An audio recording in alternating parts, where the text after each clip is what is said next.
Hey there, my name is Jazz and welcome to my channel. In this video I'm going to house up one of the base game houses called Garden Descents, I believe. So yeah, this house is for 2 children and 2 parents. So this is the kitchen. It's an open area with a bar, and I originally wanted to go for something black because I always choose black, and but then thinking I should make something colorful, I went through all the color switches, and I realized, hold on, red, blue, yellow, and black actually doesn't look too horrible. So I just chose to make a colorful kitchen, and this is how it stayed. So it was kind of a coincidence that I ended up to have 4 different colors in the kitchen cupboards. So yeah, this is the, I believe you call it wardrobe, next to the entrance door with shoes, purses, and yeah.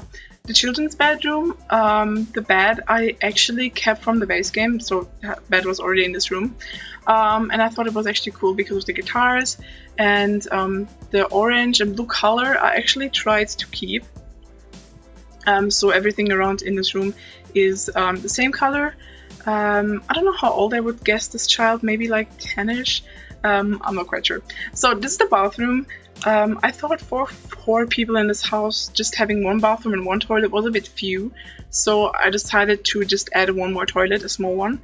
I don't think it took too much space from the actual bathroom, so I still put 2 sinks, but I didn't put a bathtub, which I thought wasn't necessary. So yeah, this is actually the first time I'm using these types of shelvings in the bathroom because I wanted to have some diversity in my bathrooms because I felt like they're all a bit too similar. I really love these little buckets though. I got them from TSR recently, same as these towel radiators, and this just makes the bathroom a bit more welcoming, I guess. So yeah, this is the teen room, and normally I never go for something pink, but with this room I felt like it was a fitting color and I really liked it, so I chose to do it. So yeah, I believe here I'm just making some last steps from the kitchen, and but yeah, the living room.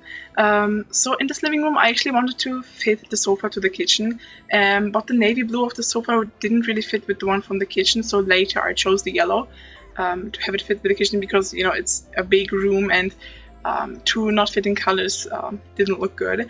So now we're outside on the veranda where I made a little barbecue corner, and now we are in the sitting area where I tried to find some fitting, comfortable garden furnitures, and because it's a big space going outside. This is actually the first house I really tried to put some architecture into, because normally I just do the interior design and don't really do the outside, because I feel like personally I'm really not good in architecture and creating houses or those types of things. All the time when I try to build a house on my own, I just end up to have cubes and everything just looks the same and boring. So this is actually, of course, this is not really architecture but design outside, but this is something I never did too. So here I'm trying to design the outside, I think, for the first time. I fully went for it, so I just didn't do a small part, but since this house has a huge garden, I decided to completely change everything. So this house originally was turned around, I believe 180 degrees, I'm not quite sure, but I wanted to have the sun in the garden because the actual house had no sun in the garden. It was completely on the other side in the shadow, so I turned it to have the sun in the garden and on the veranda. Because I felt like sun should be in the garden, not on the entrance. So, and these flowers I put usually everywhere where I have space, and I want to have this space less empty, let's say. But in the entrance they actually look pretty welcoming, and that's what I like about them.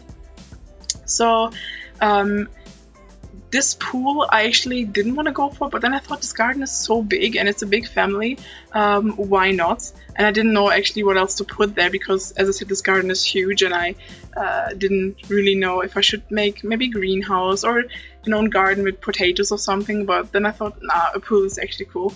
Yeah, the pirate ship, I believe I made it smaller because it was too big before. I tried to make it look realistic. Since we have the elevating tool, I elevated the floor with sand to let it look like a sandbox for children, to let it look realistic. So yeah, I just had these flowers before. I usually use them quite a lot in spaces where I don't know what else to put, and when I don't want spaces to look too empty, I just put flowers, and that's how they look, yeah, just less empty. Same as here in front of the veranda, because that's always a great solution if you don't know what you should put somewhere and do not have empty spaces. Or these types of decorations help a lot too. I feel like this is almost it with the building. I'm not quite sure though. Oh no, wait, we didn't have the parents' bedroom, I guess. So I'm doing some design things. Oh yeah, here it is. So the red wallpaper was actually from the base game, but I decided to keep it. Not the whole room, but quite a bit of it. I don't like that white bar at the bottom of this wallpaper, so I changed it. And I think that's actually it with the video. I put a swing at the front of the house because that space was empty and I thought it was cool. So have a nice day. Enjoy the screenshot. See you in the next video. Bye!